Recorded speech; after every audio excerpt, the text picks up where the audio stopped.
Hello friends. तो आज हम डिस्कस करेंगे प्रश्नावली 1.1 की जो क्लास 8 की चल रही है उसमें से लगभग हम आपको 4 सवाल करा चुके हैं। आज 5वें क्वेश्चन की बात करते हैं। तो क्वेश्चन नंबर 5 कहता है प्रश्नावली 1.1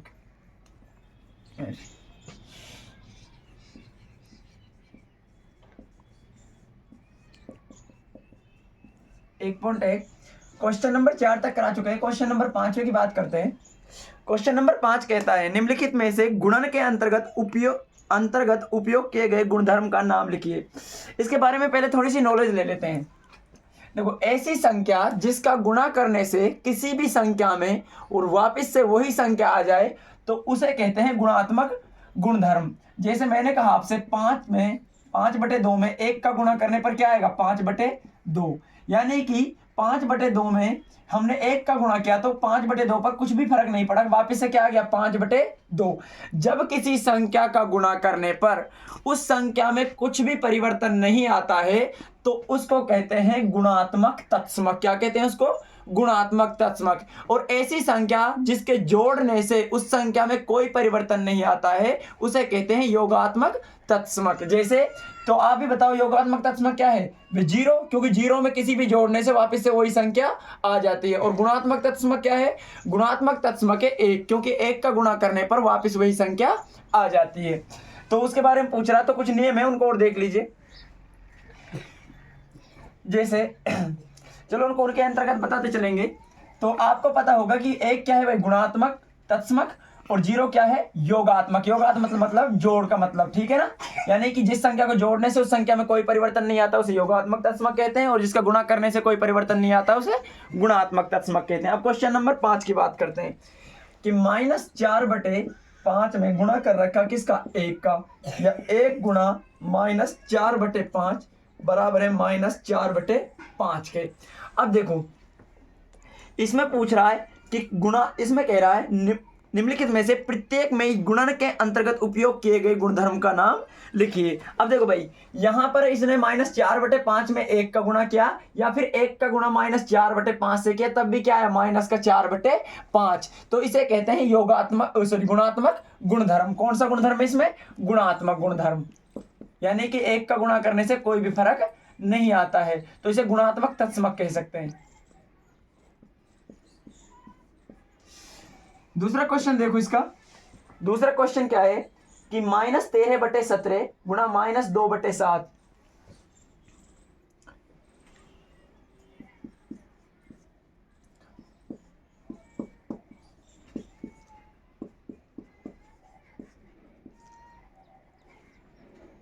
गुणा -13/17। देखो, -13/17 का गुणा -2/7 के साथ कर रहा है, बराबर ये कह रहा है कि अगर पहले -2/7 कर दें और बाद में उसका गुणा -13/17 से कर दें, यानी कि इन संख्याओं को आगे पीछे कर रहा है, तो भाई कौन सा नियम लग गया इसमें? अब तुम बताओ इसमें कौन सा नियम है? क्रम विनिमयता। क्रम विनिमयता का मतलब है क्रम को चेंज कर रहा है। भाई तुम एक बात बताओ, 2 का गुणा 3 से करो तब भी एक ही बात है, या फिर 3 का गुणा 2 से करो, इसका मतलब क्रम को ही तो चेंज कर रहा है, यानी कि 2 को पीछे कर रहा है और 3 को आगे। तो इसमें कौन सा नियम लग गया? क्रम विनिमयता। कौन सा नियम है भाई? क्रम विनिमयता। यानी कि इसको कहते हैं क्रम विनिमयता।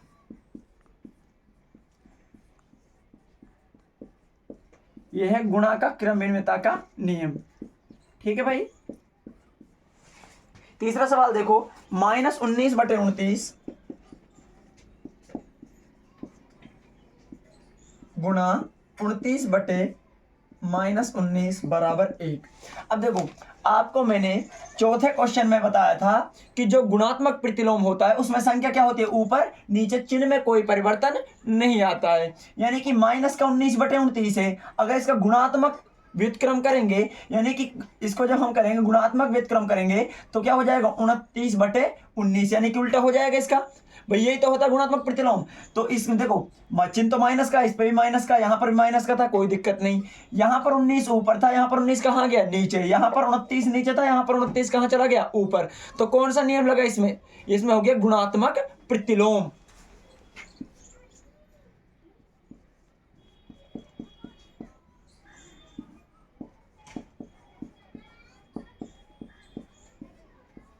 ठीक है भाई, क्वेश्चन नंबर 3 हो गया। तो ये 5वां क्वेश्चन कंप्लीट हो गया, आप सभी ने उतार लिया होगा। तो क्वेश्चन नंबर 6 की बात करते हैं।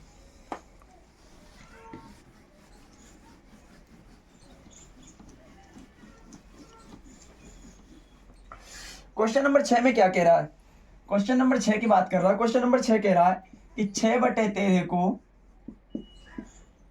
-17/16 के व्युत्क्रम से गुना कीजिए। तो पहले व्युत्क्रम के बारे में समझते हैं क्या है।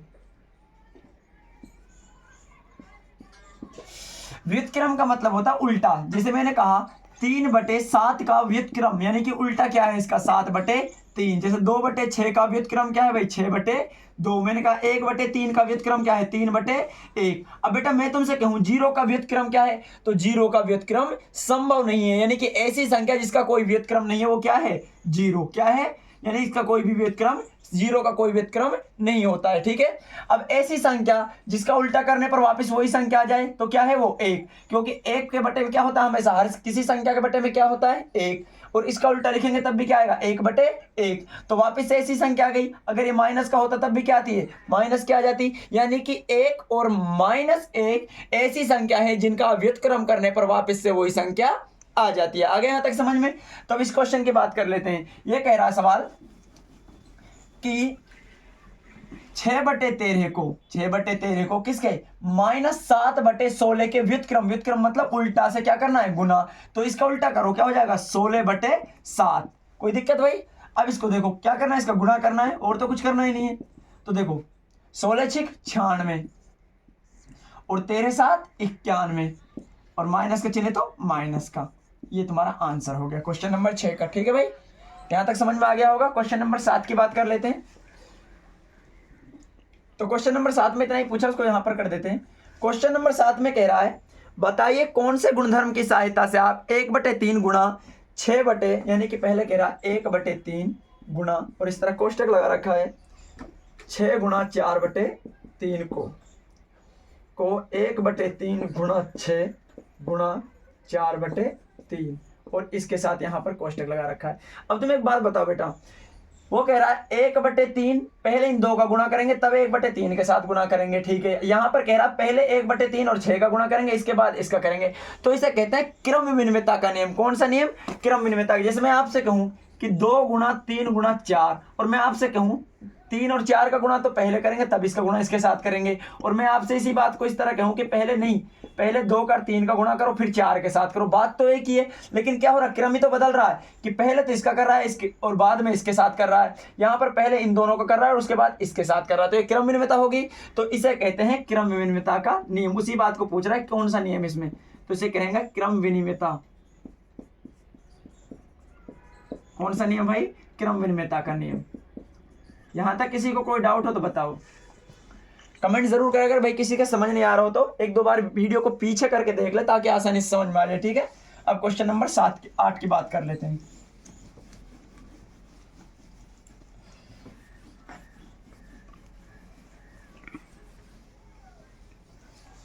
क्वेश्चन नंबर 8 में कह रहा है क्या -1 सही 1/8 -1 सही 1/8 का गुणात्मक प्रतिलोम। कौन सा प्रतिलोम भाई, गुणात्मक।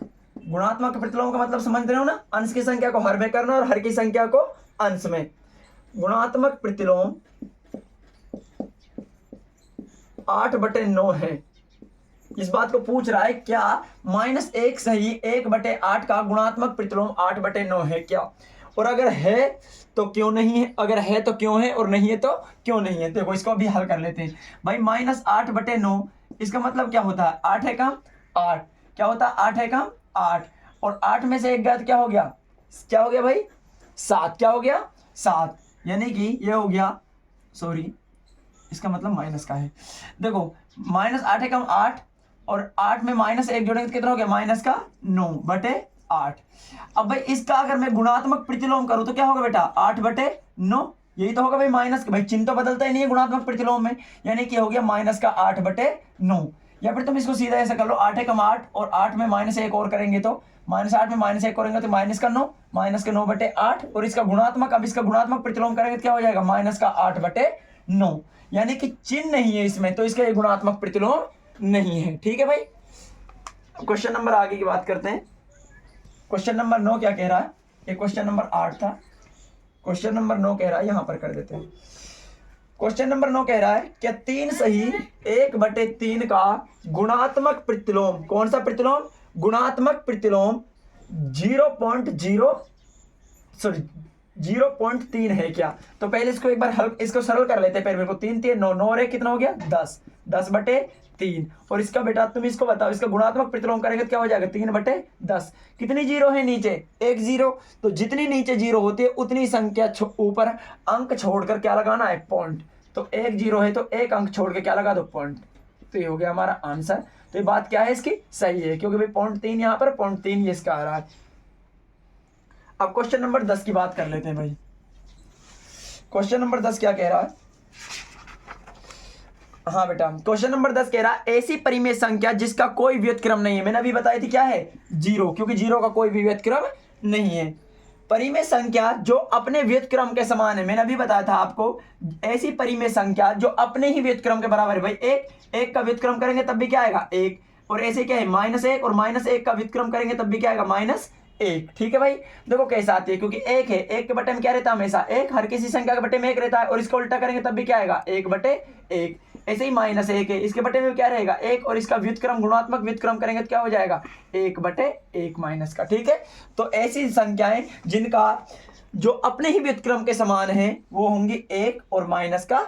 ठीक है भाई, अब देखो परिमेय संख्या जो अपने ऋणात्मक के समान है। भाई एक बात बताओ, जीरो परिमेय संख्या है क्या नहीं है, भाई बिल्कुल परिमेय संख्या, क्योंकि जीरो के बटे में क्या रहता है भाई जीरो। हमारी कंडीशन ये है कि वह संख्या परिमेय संख्या होगी जिसके बटे में जीरो नहीं आना चाहिए। तो इसके बटे में जीरो थोड़ी है, हर किसी संख्या के बटे में क्या रहता है एक, यानी जीरो के बटे में एक है, तो जीरो क्या है, एक परिमेय संख्या। अब जीरो ना तो ऋणात्मक है और ना ही धनात्मक, इसीलिए ये अपने ऋणात्मक के समान ही होती है। तो वो पूछ रहा है कौन सी संख्या, तो वो क्या है बेटा जीरो, क्या है जीरो। अब क्वेश्चन नंबर 11 की बात कर लेते हैं, इसको मिटा देते हैं तब तक के लिए।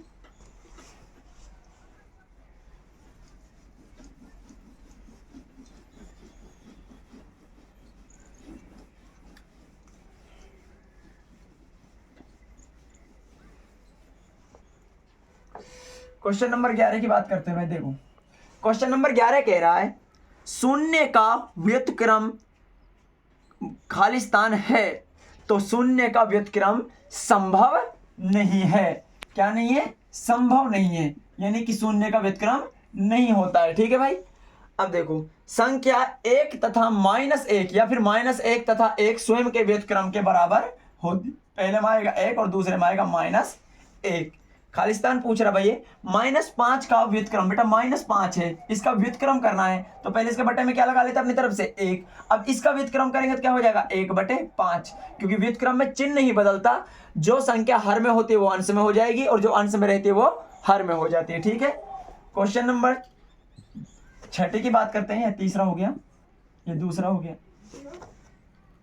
तीसरा हो गया, ये दूसरा हो गया, ये पहला हो गया, ये 11वें का चल रहा है।